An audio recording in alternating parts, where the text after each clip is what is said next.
जय हिंद। स्वागत है आप सभी का हमारे YouTube channel unstoppable GS classes में।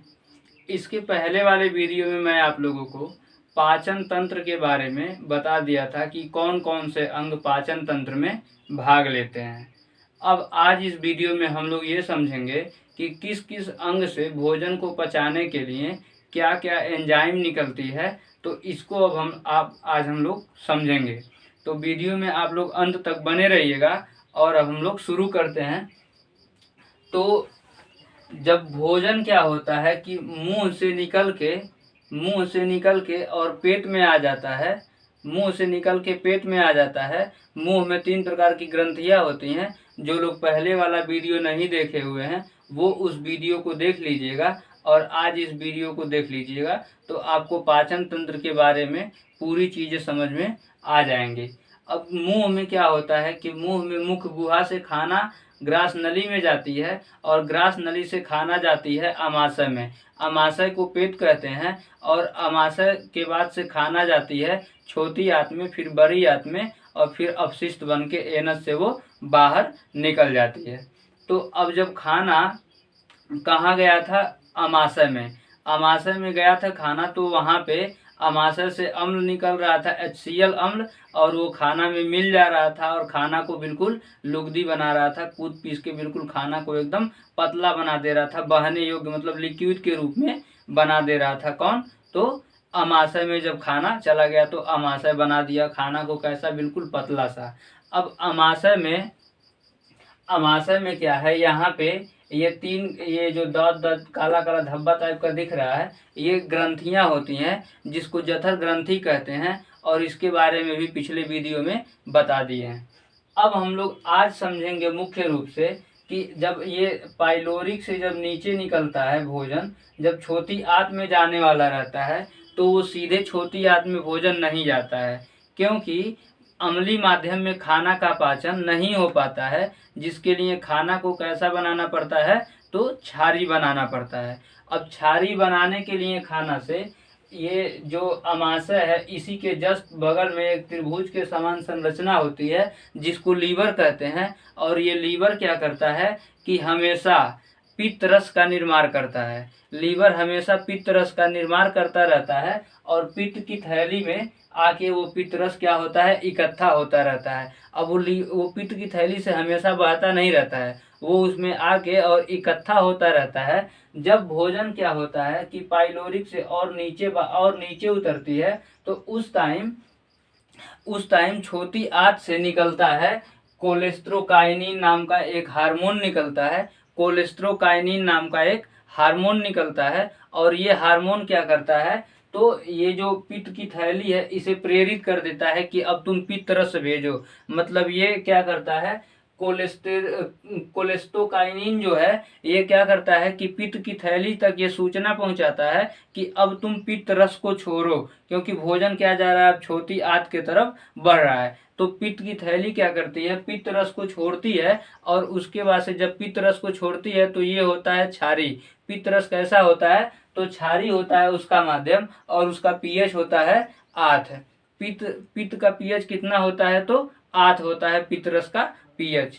और जब ये 8 पीएच वाला पित्त रस आके यहाँ पे खाना में मिलता है तो ये खाना को कैसा बना देता है? छारी। अब जब खाना छारी हो जाता है तो यहाँ जो अग्नाशय लटका हुआ है, पैंक्रियाज इसको इंग्लिश में कहते हैं, इस अग्नाशय से 3 प्रकार की एंजाइम निकलती हैं। अमाशय से कितने प्रकार की एंजाइम निकलती हैं? 3 प्रकार की। और ये एंजाइम किस माध्यम में काम करेगी? तो छारी माध्यम में काम करेगी।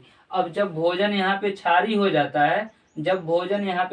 जाता है तो क्या होता है कि सिक्रेटिन नाम का हार्मोन निकलता है। सिक्रेटिन नाम का हार्मोन निकलता है। ये हार्मोन कौन छोड़ता है? तो छोटी आंत जो होती है वो छोड़ती है सिक्रेटिन नाम का हार्मोन, जिससे ये जो पैंक्रियाज है इसको इस बात का संकेत हो जाता है कि अब खाना कैसा हो चुका है? तो छारी हो चुका है खाना। जब छारी हो जाता है खाना तो ये जो अग्नाशय है ये 3 प्रकार की एंजाइम छोड़ता है जिसको शॉर्ट फॉर्म में लैथ कहते हैं। इस लैथ का फुल पहले का नाम है, लैथ में एल से होता है लाइपेज। लाइपेज क्या करती है? तो ये वसा का पाचन करती है।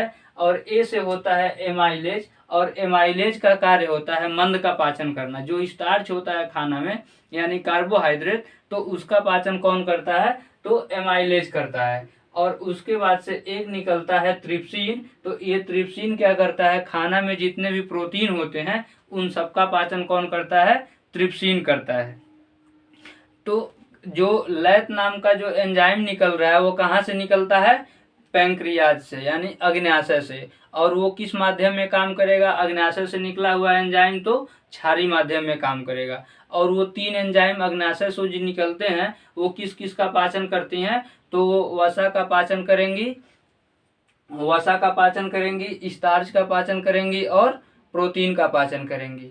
अब यहाँ से अब छोटी आंत में जो खाना जाता है वो पूरी तरीके से पचता हुआ खाना जाता है। इसमें प्रोटीन का पाचन अलग हो रहा है, वसा का पाचन अलग हो रहा है, कार्बोहाइड्रेट का पाचन अलग हो रहा है। अब भी प्रोटीन का चूंकि पाचन बहुत ही ज़्यादा जटिल होता है, बहुत ज़्यादा कठिन होता है, तो प्रोटीन पूरी तरीके से पाचित नहीं हो पाता है। जिसके लिए क्या करती है, ये जो छोटी आंत है, जो बचा हुआ प्रोटीन रहता है उसके लिए ये इरेप्सिन नाम का एक एंजाइम छोड़ती है, जो क्या करता है, प्रोटीन को पचाने का कार्य करता है। इरेप्सिन नाम का एंजाइम जो है वो बचे हुए प्रोटीन को पचाने का काम करती है। और काफ़ी ज़्यादा समय तक जो खाना होता है वो छोटी आंत में रहता है। अब छोटी आंत से कुछ और एंजाइम निकलती हैं, जैसे ये सुक्रेस एंजाइम है, सुक्रोज का पाचन करती है। और फ्रक्टेज एंजाइम है, फ्रक्टोज का पाचन करती है। माल्टेज एंजाइम माल्टोज का पाचन करती है खाना में मुख्य रूप से। अब ये तो हम आपको बता दिए कि खाना में कौन कौन सी एंजाइम पचाने में काम करती है खाना को। एंजाइम क्या होता है, तो एंजाइम जो होता है ये भी एक प्रकार का देखा जाए तो प्रोटीन ही होता है एंजाइम। और एंजाइम जो होता है वो खाना को पचाने में उत्प्रेरक का काम करता है। तो उत्प्रेरक क्या होता है, उत्प्रेरक जब खाना पचता है तो क्या होता है, इसमें केमिकल रिएक्शन होता है, रासायनिक अभिक्रिया होती है खाना को पचाने में। और जो उत्प्रेरक होता है ये किसी भी क्रिया को तेज करने का काम करता है। उत्प्रेरक क्या करता है, किसी भी क्रिया को तेज करने का काम करता है, कौन, उत्प्रेरक। तो उत्प्रेरक, ये एंजाइम क्या है, उत्प्रेरक का काम करती है, यानी कि पाचन की क्रिया को तेजी से करा देती हैं। इसीलिए जब कोई व्यक्ति बूढ़ा हो जाता है तो उसमें ये एंजाइम बहुत ज़्यादा मात्रा में नहीं बनती हैं, जिसकी वजह से उसमें खाना का पाचन बहुत कम होता है। तो जितना बूढ़े लोग होते जाते हैं वो कभी जब वो मतलब जवान थे तो वो खा रहे होंगे उस टाइम 8 9 10 रोटी तक खा रहे होंगे, लेकिन जब बूढ़े होते जाते हैं तो वो लोग खाना कितना, 1 रोटी 2 रोटी 3 रोटी यही खाने में बस वो सिमट जाते हैं। इससे ज़्यादा खाना वो नहीं खा पाते हैं, क्योंकि उनके अंदर जो एंजाइम निकल रही थी वो बहुत कम निकलेगी और खाना का पाचन नहीं हो पाता है। अब इसके बाद से क्या है कि कुछ ऐसी चीज़ें होती हैं जिसमें खाना का, जिसको पचाने की ज़रूरत नहीं होती है, उसको अपनी शरीर जो होती है वो सीधे की सीधे सोख लेती है। जैसे पानी हो गया, तो पानी को पचाने की कोई ज़रूरत नहीं है, क्योंकि पानी के जो कण होते हैं वो इतने ज़्यादा छोटे खुद से हो गए होते हैं कि उनको पचाने की कोई ज़रूरत नहीं है। उसके बाद से जब कोई खनिज होता है, यानी कि जो मिनरल्स होती है, उसको भी पचाने की कोई ज़रूरत नहीं है। जैसे आप अगर कोई सिरप उरप में अगर आयरन का आदमी कोई सिरप पी रहा है तो उसमें लोहा होता है, लेकिन वो इतना बारीक होगा कि आपको दिखाई भी नहीं देगा और उसको पचाने की कोई ज़रूरत नहीं है। शरीर उसको सीधा सोख लेती है, ऑब्जर्व कर लेती है। जो विटामिन्स होते हैं उसको भी पचाने की कोई ज़रूरत नहीं होती है, उसे भी शरीर सीधा सोख लेती है। पचाने की किसको ज़रूरत है, तो कार्बोहाइड्रेट, वसा, प्रोटीन, इन चीज़ों को पचाने की आवश्यकता होती है। अब उम्मीद है कि आप लोगों को पूरा का पूरा वीडियो जो हम बनाएं, 2 वीडियो हुआ, ये दोनों वीडियो देख लेंगे तो पाचन तंत्र में कहीं भी आपको कोई परेशानी नहीं होगी। और जितना भी आपका सवाल जो निकलेगा, अगर आप सही से वीडियो देखेंगे तो सारे सवालों का जवाब इसी में छुपा हुआ है। इस फिगर को आप लोग बना सकते हैं, बना सकते हैं नहीं, बनाना बिल्कुल ज़रूरी है, क्योंकि बिना फिगर से अगर आप लोग समझना चाहेंगे तो समझ नहीं पाएंगे। तो उम्मीद है वीडियो आप लोगों को काफ़ी अच्छा लगा होगा, और अपना फीडबैक आप लोग ज़रूर दीजिएगा, कमेंट ज़रूर कीजिएगा वीडियो आपको कैसा लगा। अब हम मिलेंगे आपसे अगले वीडियो में। जो लोग चैनल पे नए हैं चैनल को सब्सक्राइब कीजिए और वीडियो को ज़्यादा से ज़्यादा लाइक कीजिए, शेयर कीजिए। जय हिंद।